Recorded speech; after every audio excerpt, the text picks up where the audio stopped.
নাম লেখা হয় না। এখন যারা ঢুকছেন, যদি ইমাম সাহেব ঢুকে থাকে এখন তারও নাই। যেদিন খুতবা দিব ইমাম সাহেব ওদিন আগে আইলো, আর যেদিন খুতবা দেয় না ওদিন ফরজ নামাজটা ধরতে পারে, খুতবা শুনতে পায় না। এরকম ইমামও আমাদের সমাজে থাকে। যেদিন ইমাম খুতবা দেয় ওদিন ইমাম আগে আসে, যেদিন তার খুতবা নাই ওদিন ইমাম লাস্টে ঢুকে।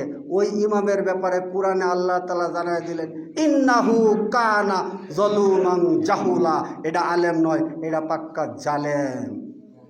কারণ সেই বলছে, সেই কি বলছে, সেই বলছে ফাইজা খরাজাল ইমাম হাদারাতিল মালাইকাতু ইয়াস্তামিউনা জিক। ইমাম মেম্বরে দাঁড়ানোর পর ফেরেশতার গেটে বসে নাম লেখে না। এখন যারা ঢুকতেছেন, চাই হাজি থাকেন চাই মাওলানা থাকেন, তারা আর জুমার নাম কিয়ামতের দিন পাইবেন না। তারা জুমার সলাত যে আদায় করলেন এটার নামের তালিকায় দেখা যাবে আপনার নাম এই শুক্রবারে নাই। এরকম করে সারা জীবন পড়লেন, সারা জীবনে আপনার নাম নাই। এটা আমার বানানো কথা না, হাদিসে আপনি দেখবেন, ফাইজা খরাজাল ইমাম হাদারাতিল মালাইকাতু ইয়াস্তামিউনা জিক। যেই ফেরেশতা গেটে বসে আপনার নাম লিখতো, ইমাম যখন খুতবা দেয় তখন ফেরেশতা আর নাম লেখে না। আসফুল আউয়ালু মিসলু সফুল মালাইকা।